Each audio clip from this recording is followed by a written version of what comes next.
Guys, I'm moving to Florida, and I want to talk to you about it next.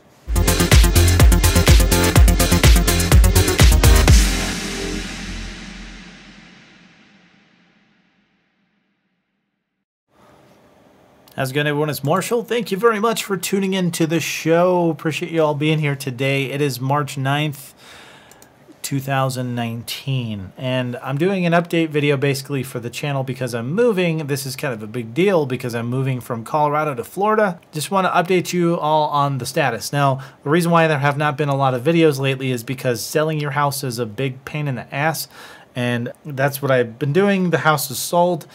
I need to now pack everything up in GTFO. So there's going to be an interim period where I'm going to be staying with some people, and this is in between my house here and finding my permanent residence in Florida. So I wanted to talk about why I'm moving to Florida in the first place. Let's talk about that. So Colorado is a place that I've lived my whole life. I'm a native.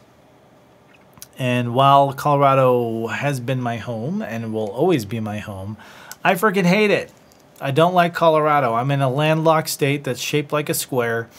There are big mountains to the west, and while they look cool from here, I definitely don't give a shit about going up into them because they're just big piles of dirt with trees on them, with bears running around and snakes and, you know, what's the rams, right? Or goats and stuff. Like, I don't know. Whatever lives up there. I don't care. I don't want to be anywhere near it. The mountains are something that when you're a native here, we pretty much just use them to help orientate ourselves and figure out which way is west, honestly. Like, which way are we going? Where are the mountains? Okay, and then you can figure out where you're going.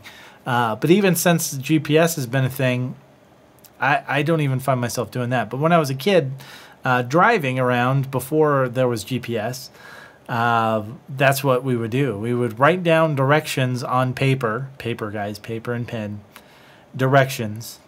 And sometimes when you'd get lost, you'd look for the mountains, and then you'd be able to tell which way you're going. Very useful for that. Yeah. It's not enough to obviously stay because of that. I don't really care about the mountains. I'm not into hiking. I'm not into skiing. I'm not into hunting. I don't care about the mountains. And the only time I really ever go up there is to do some gambling because they legalized gambling in the mountains. I want to say that might have been in the 90s. But they have some resort hotels and casinos up there, and you can go gamble your life away if you so feel the need. However, I don't think it's worth driving an hour all the time to go do that. It's about an hour for me out here in the suburbs. And I'm just not a big gambler anyway, so I don't really care about that. It's fun every now and then, but not enough to worry about. But I like playing some craps every now and then and some Texas Hold'em. Those are fun. So the other thing is it gets cold. Obviously, it's in Colorado. We get snow. I hate the snow. I friggin' hate the snow. I hate driving in the snow. I hate walking in the snow.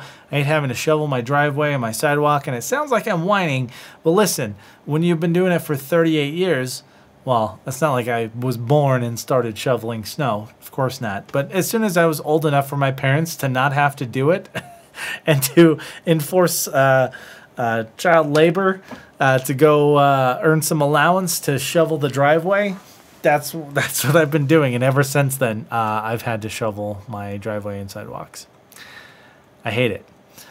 So the weather is...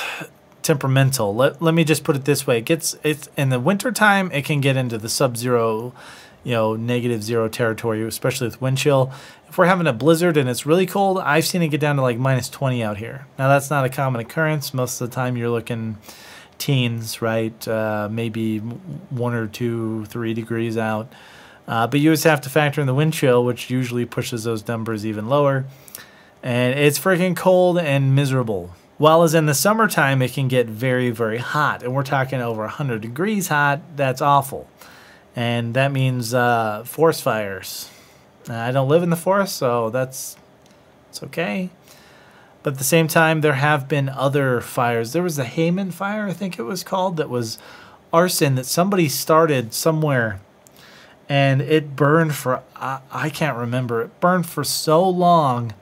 And I remember we could see ash. And I've lived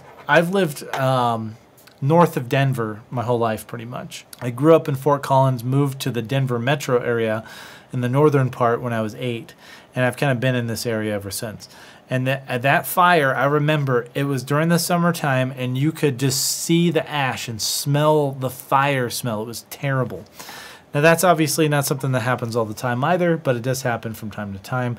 And luckily, I've never been a victim of said fires or anything like that, which is good. I have, however, been victim to minus 20-degree cold and a bunch of snow. There's sometimes where you get blizzards and your car is buried under like 24 inches of snow, and then you have the snowdrift from the wind, and it just builds up big ass mountains of snow. Oh, I'm not gonna miss that when I go to Florida at all.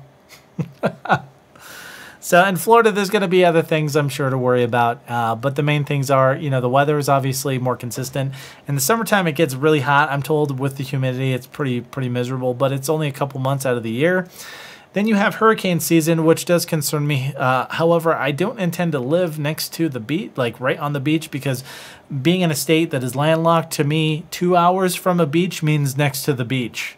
Honestly, like if I'm within an hour or 2 hours from a beach somewhere, that means I'm really close to the beach. How much am I going to go to the beach anyway? I don't know. I'm super white, guys, and the sun and I are not best friends.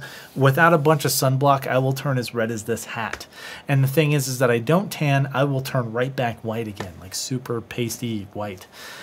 So being very fair-skinned means I will probably avoid the sun as much as possible, and I will be a vampire in Florida and come out only at night, which is okay. I guess most people out there do. A lot of people don't run around during the day, and from what I understand, especially when it gets pretty hot out there, everyone's indoors enjoying their air conditioning. Hey, that's fine. I've got all these amazing instruments to keep me busy indoors in Florida. And then when the weather gets nice in the evenings, I can then go maybe do some fun things. That's a big deal. Also, housing out here in Colorado, since 2012, ever since they legalized the marijuana, it seems to correlate around that time frame. The state population boomed, and because of that, you have a demand in housing, and housing prices have gone to ridiculous levels. Ridiculous. Let me just say, to get what I'm looking at in Florida, out in Colorado, in the suburbs, and I'm probably 30 minutes, 25, 30 minutes from downtown Denver. Fairly close, reasonable. It's a reasonable amount of time without a big traffic jam, right? $500,000 for a house, between $400,000 and $500,000, I'd say, for a house that would be what I would want, and something comparable in Florida is less by a lot. I'm talking to for what my home sold for here, out there I could get double the square footage on an almost brand new home if I want. And since I'm not concerned about living on the beach, because to me living an hour away from the beach is living on the beach anyway, that's fine. That's a big thing for me. And because my main concern at this point is additional square footage to facilitate this synthesizer addiction that I have, I'm very excited to make this transition. And this means for you guys, there will be more space for me to stretch out and set up synthesizers like the Moog 1 or the Quantum or the Matrix Brute. Sorry guys, I'm having brain farts. And some of these big synthesizers that really need to be up on a table to get several cameras in and do a real legitimate deep dive review demonstration of some of the features and capabilities that I'm sure a lot of you guys would be interested in. And I have a lot of fun digging into that and showcasing those to you.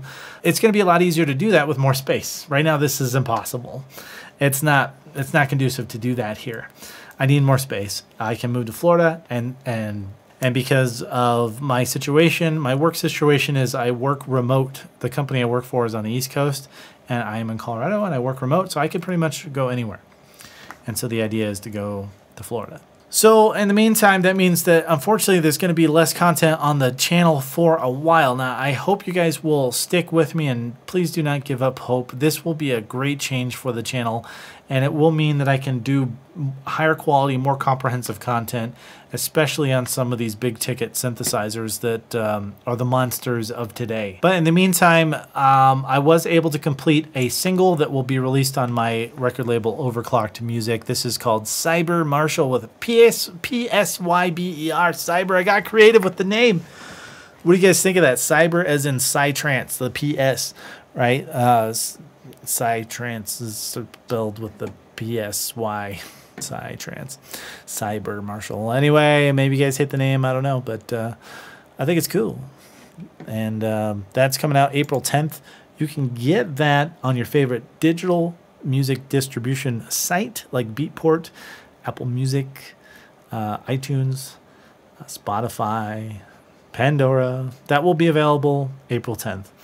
So please help support the channel by supporting my music. That's one fantastic way that I can ask that you guys do help the channel, obviously with your likes, comments, and subscriptions as well. And we're getting very close to 2,000 subscribers on this channel. I want to say thank you guys very much. This is, I never thought that, I don't know, never really considered subscriber count. And when you start out and you do something because you're passionate about it, it's not really about the subscribers, but it is rewarding to know that at least 2,000 of you, almost 2,000 of you so far, have stuck with me and enjoyed the content, hopefully.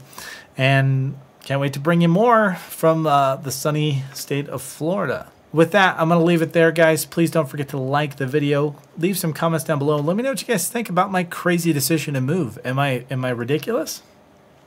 Or do you think this will be a good thing? Is Florida a shithole? If you live in Florida or know anything about Florida, leave some comments. Where do I need to go? Where's a good place to get a beer? Where can I go fishing? What is fun in Florida? Let me know. And maybe there could be some cool videos, some Florida-related videos. I know there's some other pretty cool synthesizer people that live out in Florida as well. So maybe there could be some synth meetups as well. We'll see. I don't know where everyone's at, and I don't know. Maybe we can set something up to have a cool YouTube meetup at some point. Anyways, and actually I'll be close enough to Asheville to where Moogfest might be a possibility. And that might be an opportunity to get with Mr. Cowfood and EchoCraft, who are near there or near enough there to where the three of us that we've done several podcasts together might be able to get together in real life. That'd be cool. Anyway, guys, I'm rambling. I apologize. And I'll see you guys again very soon. Thank you.